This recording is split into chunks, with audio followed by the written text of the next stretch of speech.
Welcome, welcome to our fifth and final offering of Mourning is the Work. Thank you so much for joining this recorded session. My name is Oriana Ides, and it's a real honor to be in virtual community with you. You are participating in a practice-based space or offering for service providers and space holders, for advocates and program directors, for caregivers. This sacred and vital space is meant to be one in which we could process all that we're holding. The pain, the loss, the anticipation, in a way that only art and ritual can provide us.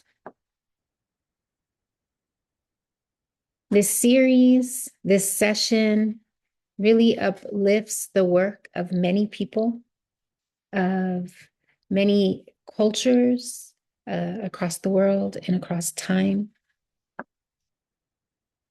Mourning is the Work is inspired by Lama Rod Owens and his call to metabolize our strong emotions, to transform the grief that we're feeling into action and connection and powerful resistance. It's also really centering and uplifting the powerful work of Frances Wheeler, a soul-centered psychotherapist.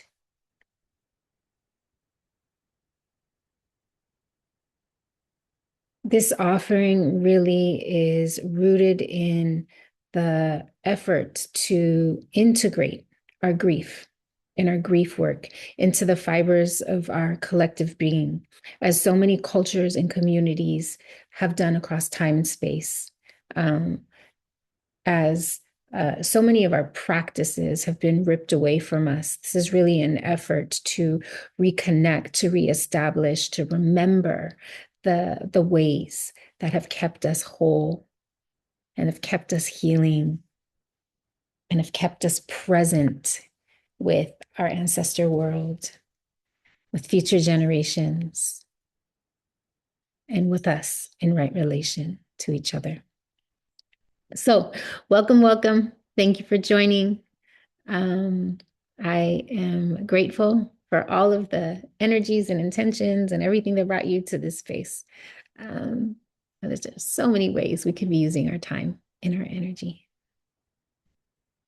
Today's offering is part of the California Reducing Disparities Project and the LGBTQ TA Center. Our TA Center supports 6 LGBTQ grantees with technical assistance, with capacity building and peer learning.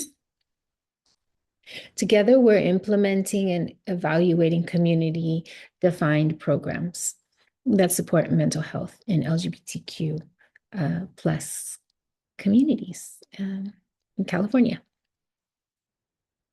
This work is funded by the Office of Health Equity in the California Department of Public Health. And our role as a project is really rooted in protecting, uplifting, sharing practices that allow us to stay grounded and committed to able to actualize work rooted in equity, responsiveness, and sustainability. So welcome, welcome.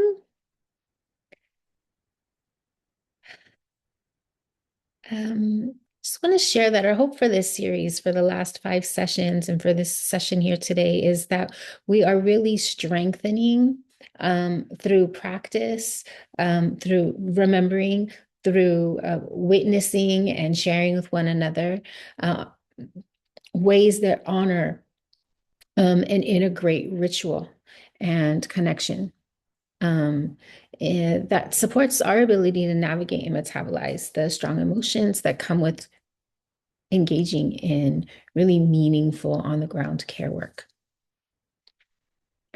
This space is also intended to be one in which we can solution find together, right? There's so many barriers that interject, get in the way of our ability to engage in ritual work, in healing work, in slowing down and acknowledging our humanity. And so together, we're hoping that we can think about how to, right, interrupt those systems, those internalized ways of being that get in the way of our ability to engage in this work individually and collectively.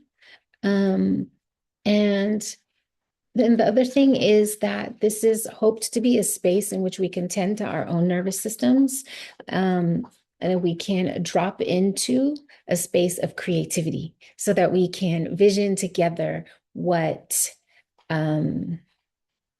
this healing might look like for us in our communities, right? When we are so dysregulated, when we are operating from a space of scarcity or crisis or overwhelm, it is really hard to integrate new information.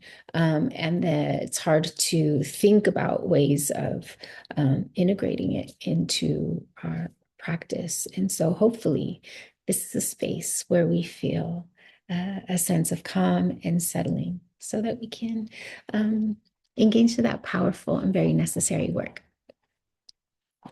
All right, just a bit of a preview for our time together. I'm going to offer a practice that supports some slowing down. It's an invitation for you to engage however feels accessible. We will review the 5 gates of grief and focus today on ancestral grief and grief for the world. I'll guide us through some inquiry and celebration around altar building and the practice of altar building. And we will then close.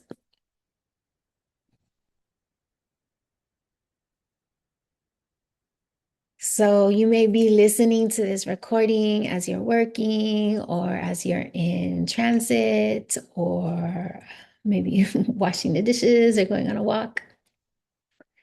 Maybe you're laying down and listening to it. However, you're joining with whatever energy and whatever space you're in, I just want to invite an invitation to call all the parts of you to this moment, to this space and this time.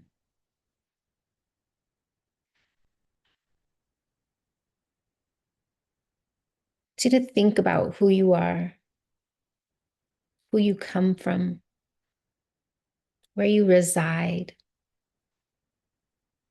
the roles that you play in caring for others.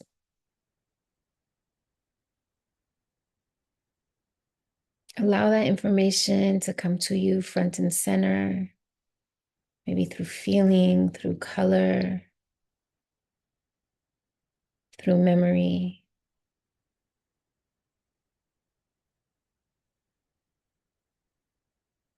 I invite you to breathe that in deeply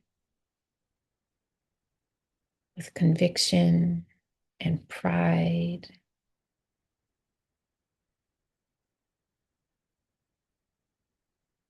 With your next few breaths, can you allow into your conscious awareness? Awareness about a feeling that has been visiting you lately. Maybe it's a feeling that's coming in this very moment. A feeling that has been poking its head at you throughout the day or this week.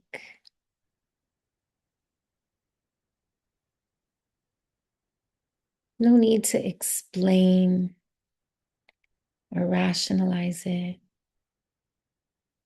Just a noticing and some self-witnessing.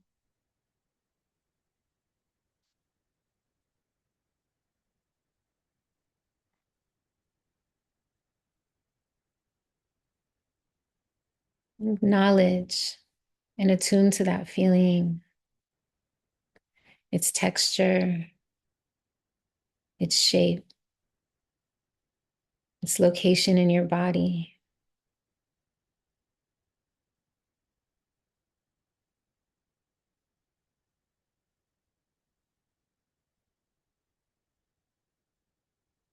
Maybe rooting into your breath and your seat can invite for you the softness you need to meet that feeling.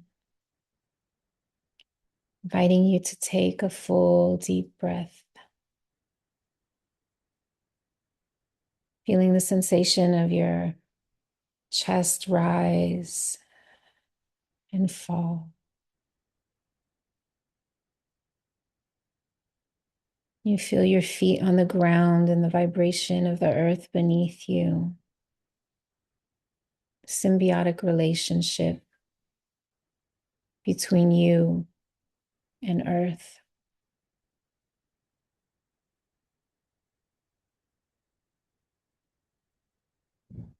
Can you let earth hold that feeling with you?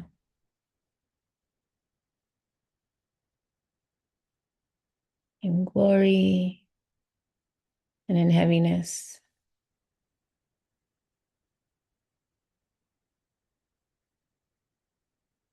I see you. I am with you.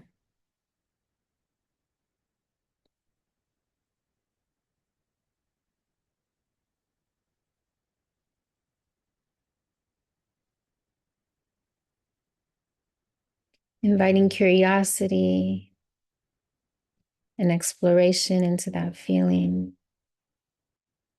Staying with your breath and the earth as an anchor.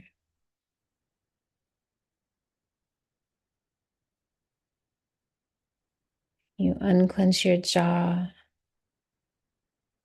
Soften the tissue around your eyes. Drop your shoulders. Notice the big and small ways your body is working to compensate or overcompensate. And in this moment, can you invite some relax, some release, some softness? Signal in the ways that you can. There's no need for that in this moment.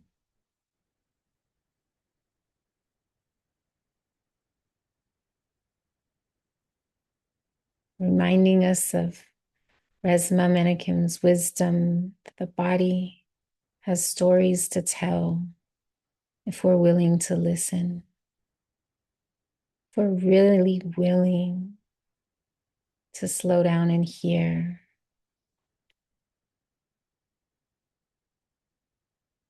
Trusting the wisdom of the body, of our breath.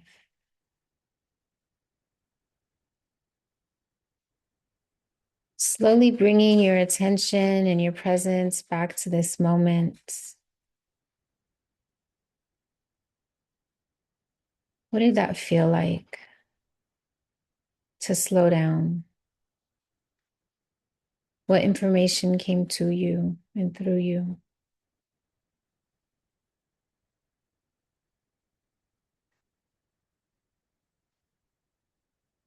Moment to pause, name, affirm,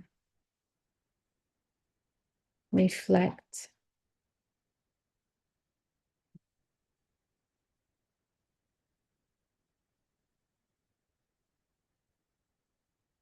In that slowing down, what are you noticing about how grief is present for you today?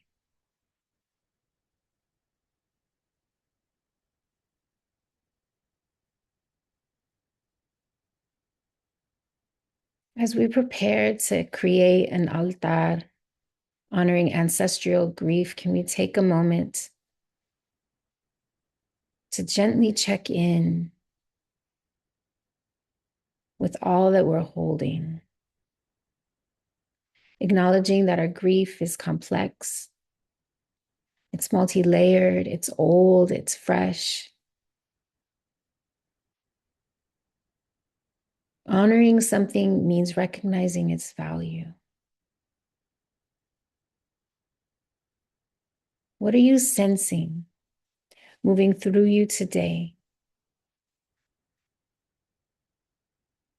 that might be yours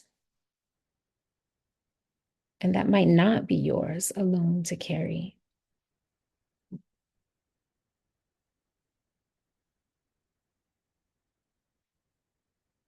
As we enter this space, we're honoring not only our personal grief, but also the grief that we may carry from others before us in our lineage, generations past, maybe people we are close to, communities we feel akin to. What do you feel moving through you that might not be yours alone? Creating space for that, acknowledging, feeling into it, honoring it.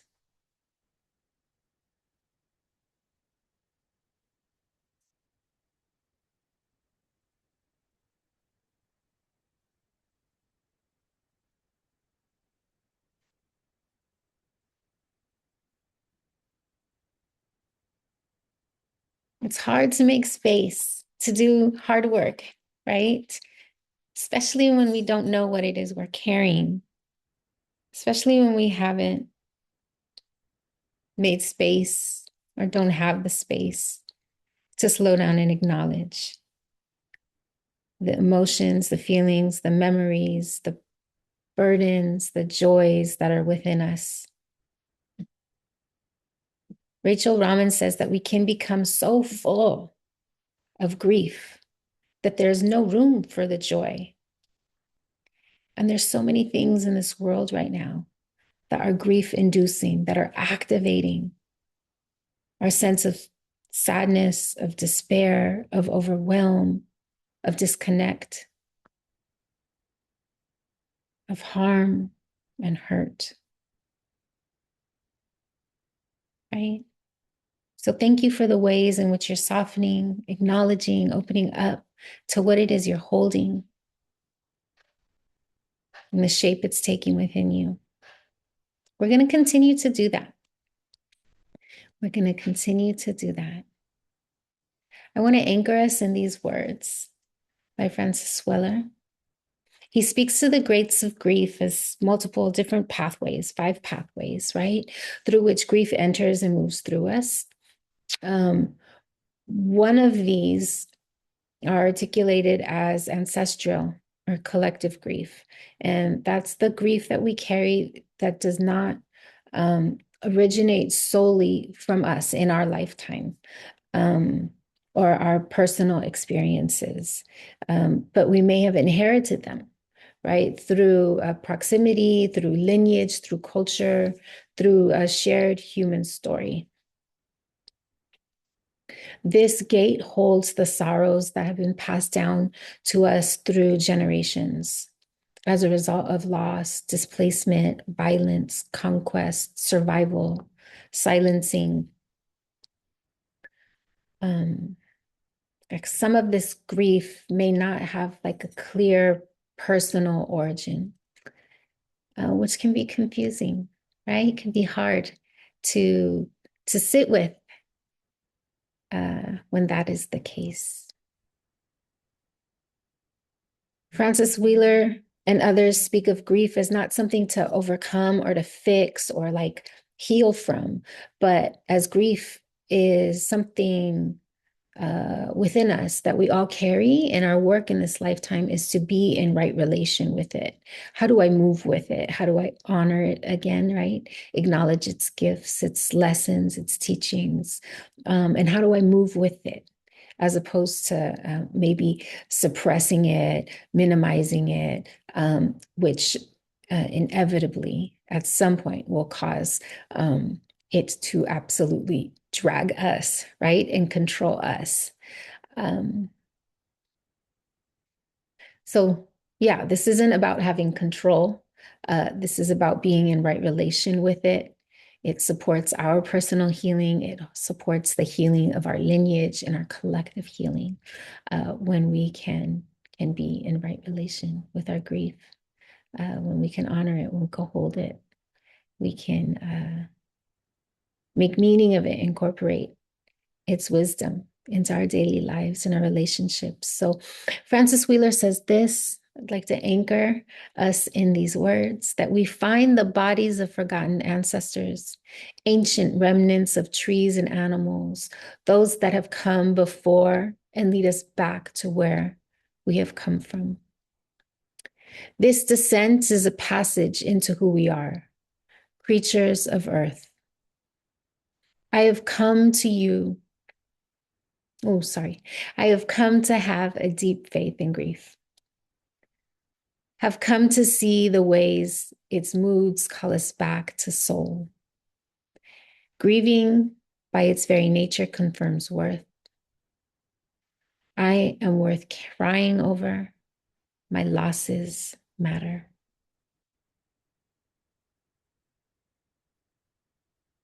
As I read those words aloud, as you read them to yourself, what resonates? Where do you find your eyes or your energy returning to in this quote? How does it mirror or name your experience?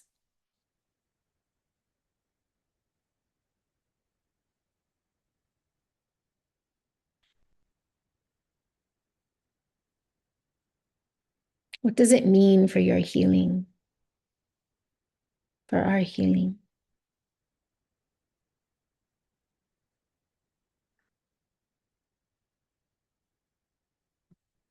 This ancestral grief or this collective grief that Francis Wheeler speaks about is articulated in this way. As we're going through this list, as I'm kind of speaking to them out loud, I invite you to think about, reflect upon, what do you need to grieve? What is asking for your attention, for your witnessing, your acknowledgement, your tenderness, your care, maybe your reframe or your release, right?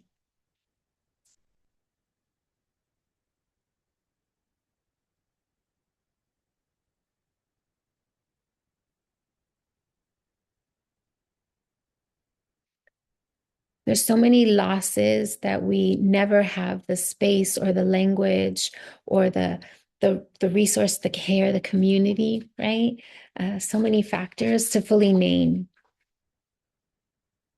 Things that we don't even realize we've lost, because we're not born into a community that affirms fully who we are, celebrates and welcomes fully who we are. So this loss can take place at a really early age. It can take place subconsciously for sure, but we still carry it and it still shapes us. So ancestral grief and collective grief really encompasses the unacknowledged and unintended sorrow of those that have come before us.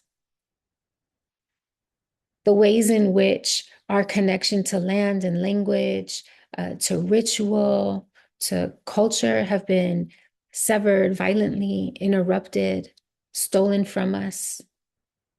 The stories of our ancestors, the remedies, right? This grief comes about as a result of a sense of homelessness, right? Thinking about those experiencing genocide, those whose land have been stolen from them, or those who have experienced in their home countries conditions that have made it hard to survive or inhabitable, that has caused their need to move, to find new home.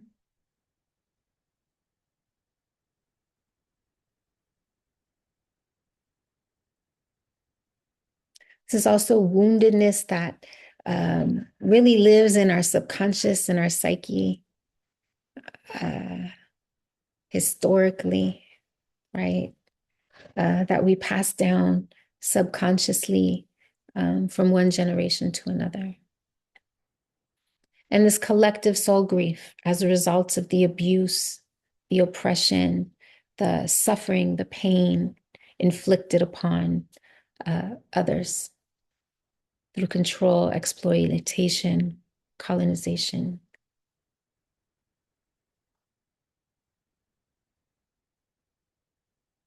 As we're unpacking these, as you're reading them over to yourself, really slowing down, support of you noticing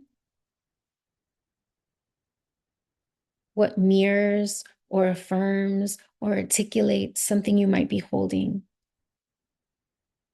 Again, we're thinking about what is calling for your attention, your longing, and your care. Maybe what have you been holding? What have you been walking with or carrying, trying to make sense of that is not necessarily yours?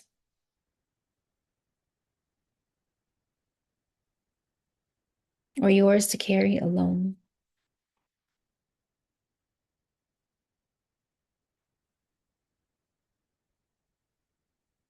Today's practice is about honoring this grief that is so often unnamed, that our daily life, the pace in which we're living, really does not inherently make space for. And we do that through the creation of an ancestor altar. In today's practice, there's so many ways to do it. I invite you to think about the ways you're already doing it.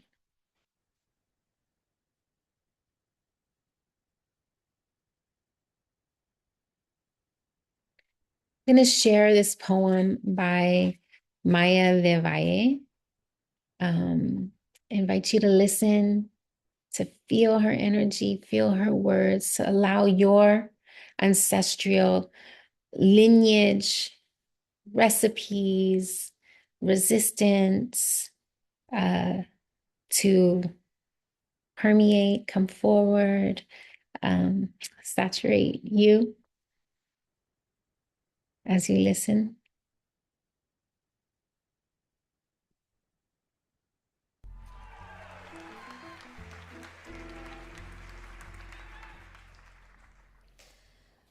Grandmother, our common thread began in my mama's womb.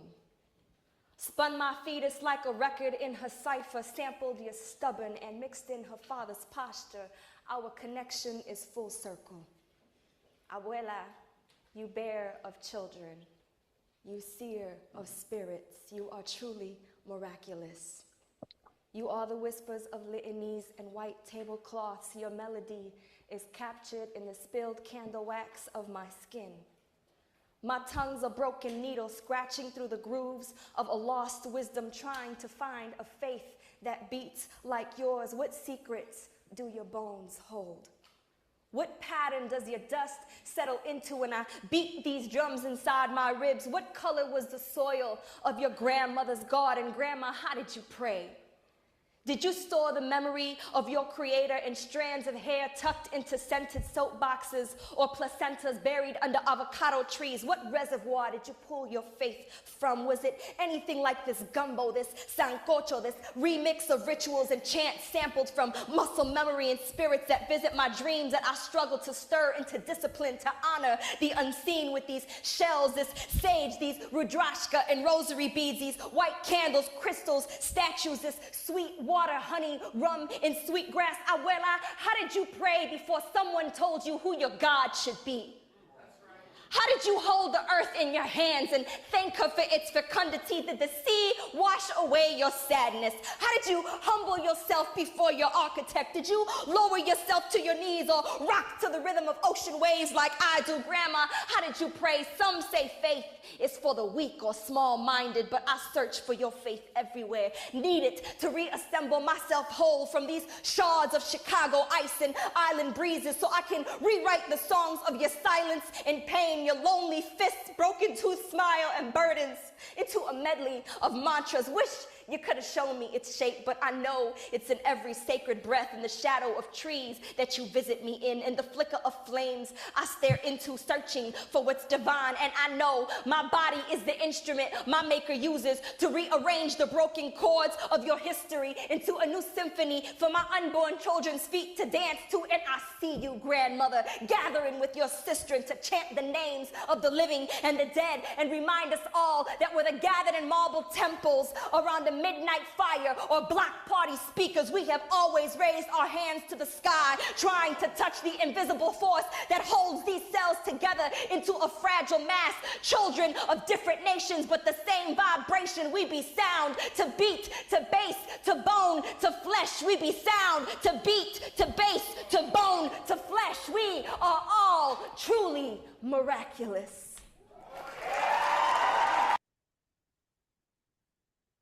I'm gonna just give us a moment to feel that, to let it settle or rise.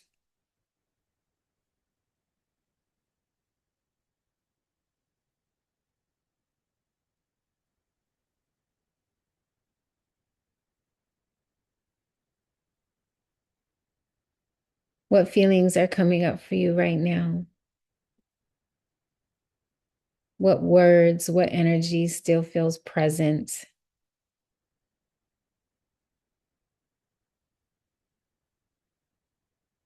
I also wonder, what curiosity does that spark in you? What longing,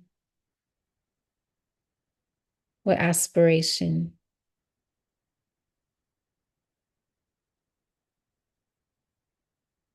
So many of us, through colonization, through really, really painful and violent means, have been ripped away from the stories that could support our healing, our wholeness, our metabolization. And so in this lifetime, we are left with the task of figuring it out. And it could feel like we're left with the task of figuring it out on our own. And to some extent, that's true. And to some extent, it's not. I imagine that many of us listening to this offering already have an established practice of creating and tending to our altars. So I invite you to engage or listen or kind of add on or be in, conversation with this content from wherever your experience and practice lies.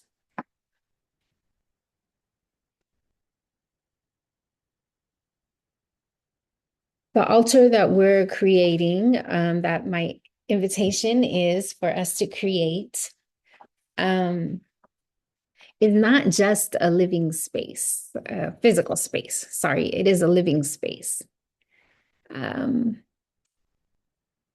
I guess, and what I want to say, it's not just a physical space with objects, but it is a living gesture of honoring, of remembering, of calling forward, of being in relationship with the past and calling it into this moment, into the present, calling it forward into our future with us.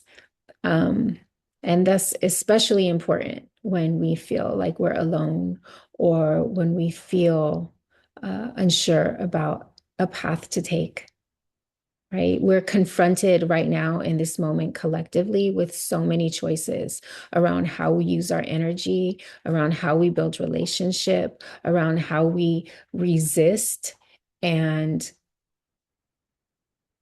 that pathway exists within us, that medicine, that road towards healing and resistance exists within us, and it also exists within our lineage. And through creating an altar, we have this beautiful opportunity to bring it forward, bring it to life in this really important way.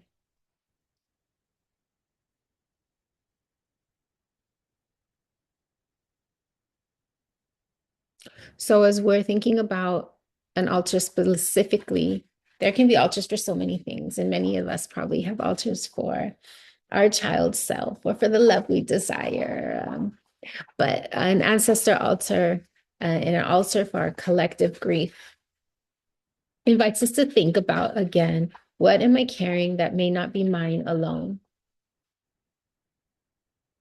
And that's important to think about because we don't have to carry it alone. We continue to carry it. Yes, it's within us, but can we carry it in some meaningful way with our ancestors? And that's a direct lineage, but also ancestors, our spirit guides, our people that we feel deep affinity and connection to that maybe are not in our direct lineage, or our people as a whole, our culture, right? So what grief lives within my lineage, my people, my communities. And, again, this is speaking to the losses that we may never have fully named or have words for or been able to articulate. And what happens when they, right, those wounds, those parts of ourselves don't feel seen or welcome or made space for.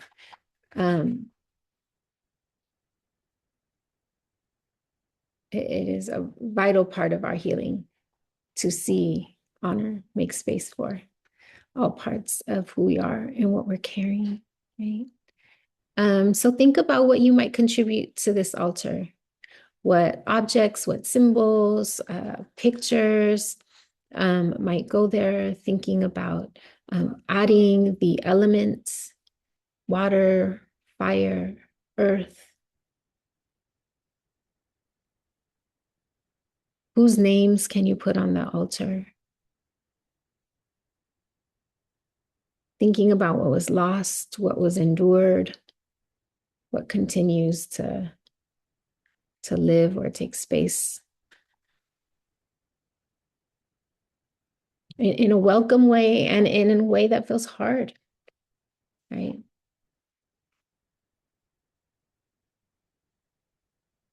There's really no wrong or right way to create an altar. And there are specific ways and elements that exist in particular cultures, altars, right? So I want to acknowledge that.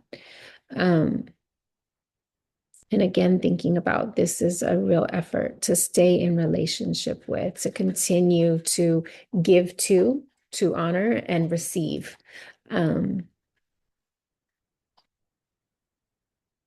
I found this infographic here that I thought was really digestible. And so I want to share it with you. Right. And this, they suggest first finding your why, right? And we've been thinking about our why as ancestral grief and collective grief, and thinking about how might we hold the sorrows we're carrying with others, right? Spirit energy, ancestor energy, so that we're not carrying it alone. And in holding it with others, there's room for more feeling within us. And holding it with others, there's room for some release, some spaciousness, some deep breath. And with that comes creativity and new possibility and potential, right? We gather our materials.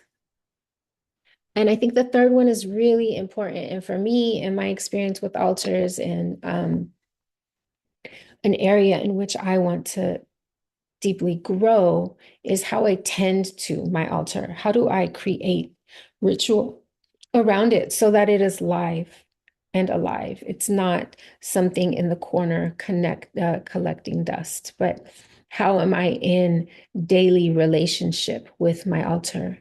Is it lighting the incense? Is it reading the words on the altar? Is it greeting, praying to, giving thanks to? Is it feeding? Is it, the offering of fresh flowers and clean water? Is it lighting the candle or the incense, right? So how are you? How am I? How are we in constant reciprocal relationship with our altar. So that is the practice. That is the offering. I invite you to spend as much time with it, maybe journal, um, maybe meditate, maybe go on a walk and think about this space that you have created or want to create, what you might include in it.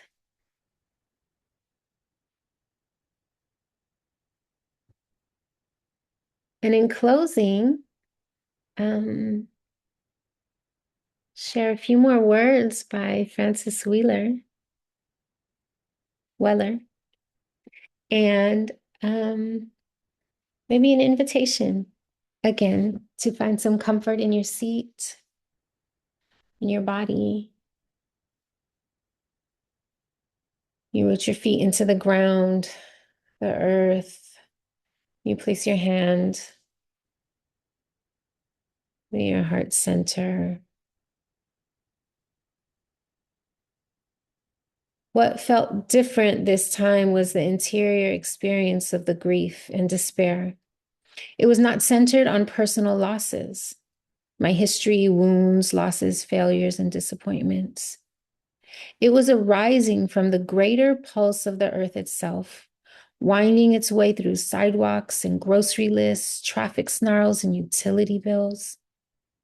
Somewhere in all the demands of modern life, the intimate link between earth and psyche was being reestablished, more accurately, remembered. The conditioned fantasy of the segregated self was being dismantled, and I was being reunited through the unexpected grace of fear, despair, and grief with the body of the earth.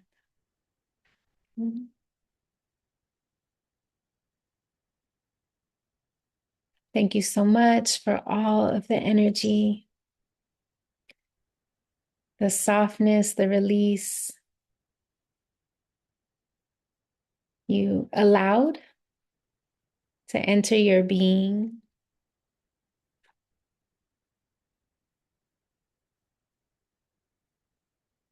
I invite you to take a closing,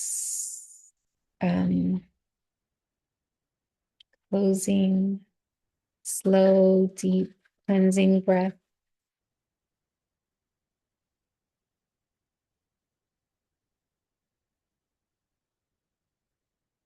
Thinking back to something you're carrying, releasing, holding with others.